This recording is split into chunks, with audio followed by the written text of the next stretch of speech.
vrai que c'est comme une entrée en matière. Est-ce que tu peux nous dire, selon toi, aujourd'hui, c'est quoi Alibaba? Et puis après, moi, j'aurais des questions sur... Je ne suis pas sûr qu'en France, on se rende compte à quel point Alibaba est un groupe dont les activités sont diversifiées. On commence à connaître Alipay, mais il y a en fait plein de choses derrière le mot Alibaba. Donc peut-être en 2-3 mots, présenter Alibaba et pourquoi ce n'est pas exactement Amazon. Je pense que la grande différence, c'est cette logique de plateforme. Parce que Amazon s'est construit au départ en étant un retailer qui ensuite s'est développé vers des plateformes, et Alibaba a pris le chemin inverse, sauf qu'on est resté plateforme. Donc la logique, c'est vraiment de faire de la mise en relation, d'apporter une couche technologique et du trafic, et quels que soient les types de transactions. Donc ça a commencé avec du B2B, puisque Alibaba.com, qui existe encore, est un site de B2B.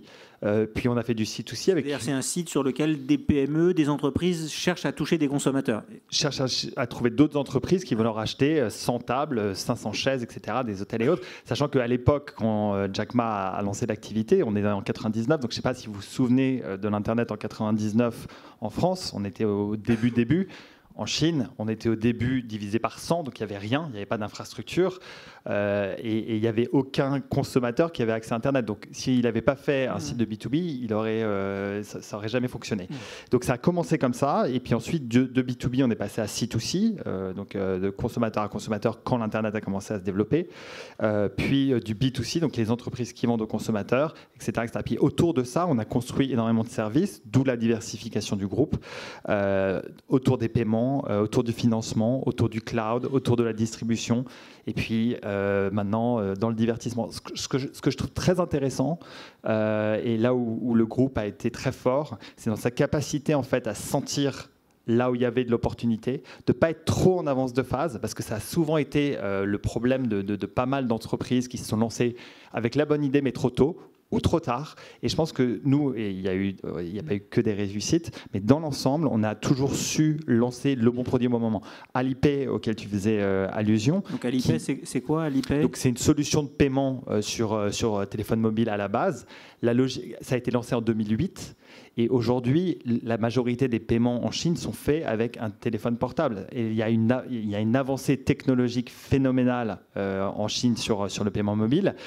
Et je pense que nous, on l'a lancé pile au bon moment. Si on avait lancé plus tôt, ça n'aurait pas forcément marché. Et maintenant, Alipay, c'est devenu beaucoup plus large que ça. Ça permet de faire du financement, ça permet de faire du paiement entre particuliers, ça permet de faire de l'épargne, etc., etc. C'est très large. On ne s'en rend pas forcément compte. Moi, c'est une des choses dont je me suis rendu compte la dernière fois que j'ai été en Chine, c'était la première fois que je me disais, tiens, pour une fois, ils ne sont pas du tout en train de nous copier, mais ils sont vraiment en avance sur nous. Ouais. C'est vrai que c'est un pays dans lequel les gens n'ont pas eu de chèque. Beaucoup n'ont pas eu de carte de crédit, et maintenant... Il n'y a plus de cash. Et ce qui est intéressant, c'est que l'e-commerce, la proportion qu'ont les consommateurs chinois achetés en ligne est 2 fois supérieure à celle des consommateurs français. Et à côté de ça, il n'y a que la moitié de la population qui est en ligne. Donc le potentiel de croissance en fait, de l'e-commerce en Chine est encore phénoménal, parce que, et tout ça avec des volumes bien sûr de 1,3 milliard de clients. Aujourd'hui, 700 millions d'acheteurs sur les plateformes d'Alibaba. Et ce que je trouve intéressant aussi, et dans la vision et dans le développement économique, c'est de se dire, travaillons sur nos forces. Et la force justement d'un groupe comme Alibaba, c'est de comprendre ces marchés en développement, puisque la Chine l'a été, continue de l'être, plutôt qu'aller se battre contre des bulldozers et des marchés qui sont déjà très pris comme les États-Unis ou l'Europe. Est-ce que comme Amazon, vous vous intégrez aussi dans la partie distribution, logistique? Est-ce que vous avez à la fois des boutiques et vos petites camionnettes pour livrer Alors la logistique, bien sûr, parce que on peut pas faire. Donc tu parlais du 11 novembre. Je ne sais pas donner le chiffre du 11 novembre, mais c'est 30 milliards de volume d'affaires réalisés en 24 heures. 30 milliards en 24 heures, ça fait beaucoup de colis, ça fait des centaines de millions de colis. Il faut ensuite aller les distribuer. Donc oui, la logistique fait partie intégrante de notre stratégie. Elle est très importante. Après, je pense qu'une fois de plus, ce qui est intéressant et ce qui est un peu différent justement d'un Amazon, c'est que nous, on travaille vraiment avec des partenaires. C'est-à-dire que notre équipe, on a un bras logistique qui s'appelle Cainiao, c'est écrit C-A-I-N-I-A-O, qui appartient à Alibaba. Mais Cainiao, en fait, c'est vraiment une couche technologique qui va mettre en relation, une fois de plus, une commande et un centre de distribution qui est à même de la livrer. Et dans la logique de création d'emplois, typiquement, il y a énormément de centres de distribution qui sont créés parce qu'ils se sont dit il y a une opportunité, il va y avoir de plus en plus de volume. Et nous, je pense que si on avait voulu mailler un territoire aussi large que la Chine tout seul, en créant tous nos centres de distribution, on n'aurait pas eu le temps ni les moyens de le faire.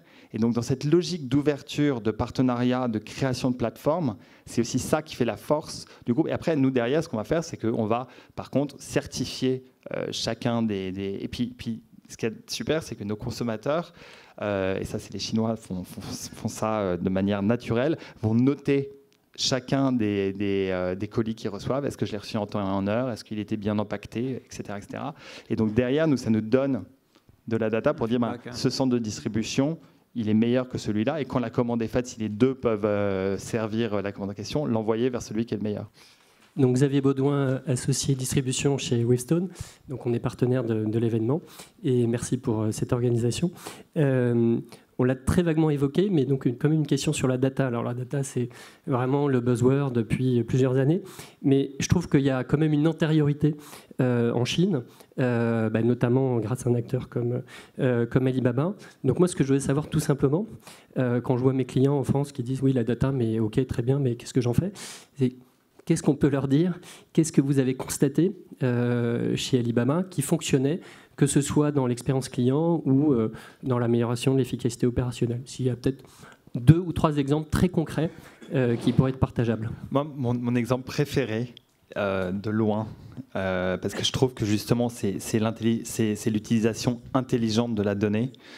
C'est ce qu'on a pu faire avec ce qu'on appelle les Ling Chao Tong. Et les Ling Chao Tong, c'est en fait des petits magasins, des petites épiceries locales dans des villes un peu reculées de Chine, qui n'ont pas de marque, qui sont vraiment, ce qu'on appelle, aux États-Unis, on appelle ça un mom and pop store.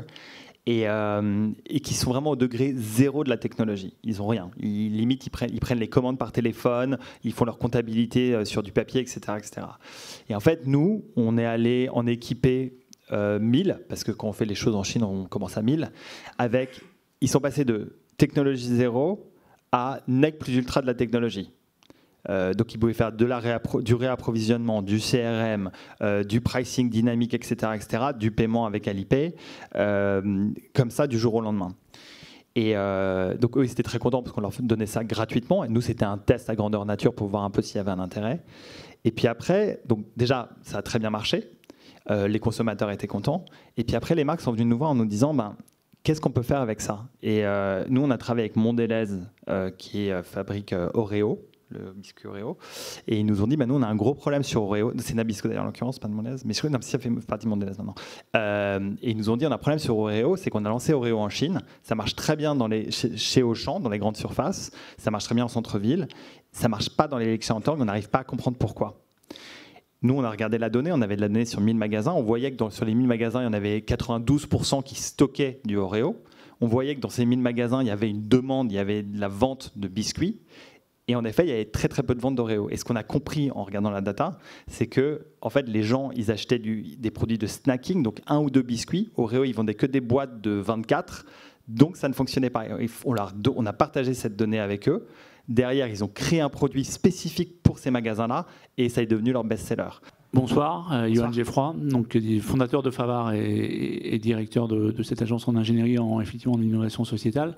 Merci pour la présentation très claire de votre stratégie. Vous nous avez présenté la stratégie d'Alibaba notamment dans les grandes métropoles, mais je sais par ailleurs que Alibaba intervient également dans les zones rurales. Donc, est-ce que vous pouvez nous donner quelques exemples d'innovations qui nourrissent à la fois le business d'Alibaba et qui permettent de lutter contre la séparation entre les métropoles et la ruralité? C'est un énorme sujet parce qu'il y a la moitié des gens en Chine qui vivent justement dans ces petits villages. Moi, j'ai eu la chance, je crois que c'était la première ou la deuxième fois que j'allais en Chine, d'aller visiter justement ce qu'on appelle un de ces rural Taobao villages.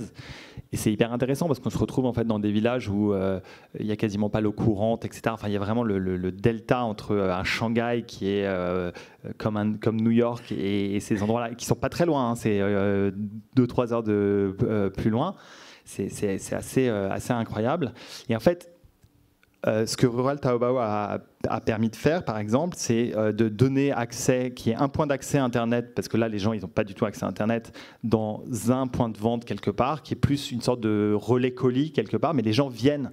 Et moi, j'y ai passé 1 heure et on voyait une vieille dame de 85 ans qui venait acheter des pantoufles sur Internet. Auparavant, elle ne pouvait pas le faire, elle ne pouvait pas avoir accès à ces produits-là. Et ce qui est super intéressant aussi, c'est que la personne qui s'occupait de ce Rural Taobao Village, c'était une jeune locale qui est allée faire ses études à Shanghai. Et la plupart du temps, ces gens-là restaient là-bas parce qu'il n'y avait pas d'emploi dans ces villages-là. Et maintenant, ils reviennent. Et parce qu'ils peuvent justement, par ce biais-là, continuer à développer une activité. Donc ça, je trouve ça hyper intéressant, parce que socialement même, il y a une vraie valeur, quelque part, au développement, et à essayer de casser un peu cette différence qui peut exister entre les très grandes villes et ces petits villages. Bonsoir, Eron Zonza du groupe Orange. Alors ma question, elle est très rapide, c'est une question qui concerne un peu les tensions qu'il y a entre les États-Unis et la Chine. Et ma question, c'est de savoir un peu comment Alibaba analyse cette situation et est-ce qu'il peut avoir des impacts sur le business dans le futur. C'est sûr. Alors nous, Jack Ma en a parlé. Il a donné son point de vue là-dessus. Moi, je vais répondre avec un prisme français, parce que je le vis au quotidien. Donc je suis content de ne pas être mon homologue américain, parce que je pense que sa vie est plus difficile que la mienne. Et au contraire, je pense que moi, je bénéficie de ces difficultés. Quand on a commencé donc, sur le développement de Rema, par exemple, où on va faire de plus en plus de sourcing de produits frais, moi, quand je suis arrivé et qu'on a commencé à développer Rema, je dis, mais vous savez, en France, on a des pommes, on a du poisson, on a de la viande, etc. Et eux me disaient, non, mais c'est bon, on a déjà nos filières, ça ne nous intéresse pas. Et suite aux tensions économiques qu'il y a eu avec les États-Unis, ils ont commencé à s'intéresser de plus en plus aux produits français. On a signé un partenariat avec la filière bœuf française. Il y a eu le plus gros partenariat, alors c'est pas en France, c'est en Norvège sur le saumon. Mais donc en effet, ce qui est en train de se passer, c'est qu'il y a des accords qui étaient avec les US. Le saumon, c'était avec l'Alaska, qui commencent à passer en Europe. Donc moi, je le vois comme une opportunité. Après, ce qui est plus compliqué, c'est les jours où Donald Trump fait un tweet très négatif sur la Chine, l'action d'Alibaba on perd 25 milliards en valorisation. Donc là, c'est moins marrant.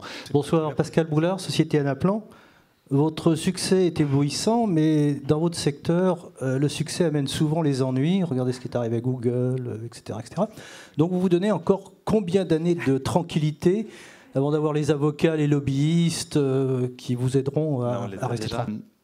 Donc en Chine, je pense qu'on a déjà eu pas mal de sujets à traiter. En Occident, moins, parce que c'est vrai qu'on touche moins le marché local, mais on a quand même un certain nombre de sujets aussi à gérer au niveau de la contrefaçon, au niveau de la protection des marques.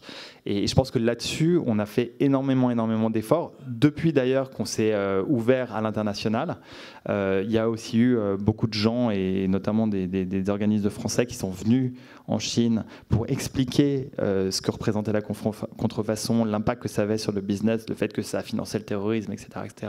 Et il y a une vraie prise de conscience là-dessus. Et maintenant, on a une tolérance zéro. Ce n'est pas un problème qu'on a éradiqué, mais c'est un problème sur lequel il y a eu un vrai travail de fait, et c'est lié à l'ouverture à l'international. À nouveau, Xavier Baudouin de Wavestone. Question sur la culture. Alors, vous avez travaillé pour des sociétés américaines en France. Maintenant, vous travaillez avec la Chine.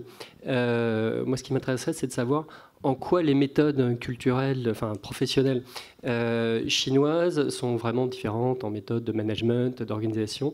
Et qu'est-ce qu'on pourrait importer ? Qu'est-ce qui vous saute aux yeux, ou qu'est-ce qui serait en tout cas utile d'importer dans nos contrées ? Alors, moi, ce qui me frappe, il y a deux choses. D'abord, il y a une chose qu'il faut comprendre, c'est que là où les entreprises américaines se sont développées à l'international depuis des centaines d'années pour certaines, enfin 120, 130, 140 ans, il y a des entreprises américaines qui sont globales depuis 130 ans.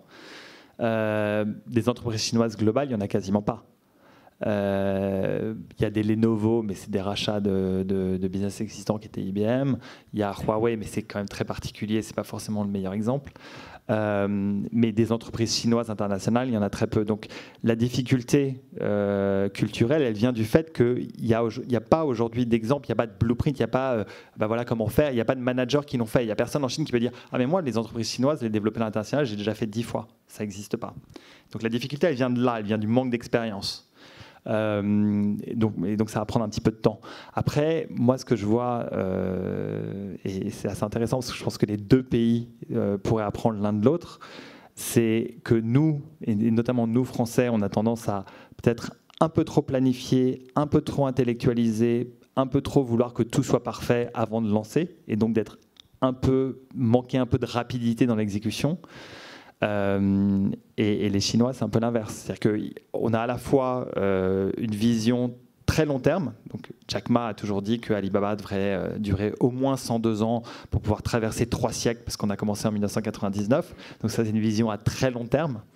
La vision dont je parlais tout à l'heure, les 2 milliards, etc., c'est aussi une vision à long terme. Par contre, dans le pilotage au trimestre, à l'année, etc., là, ça pêche un petit peu. Mais donc, je pense que nous, on pourrait exécuter un peu plus vite.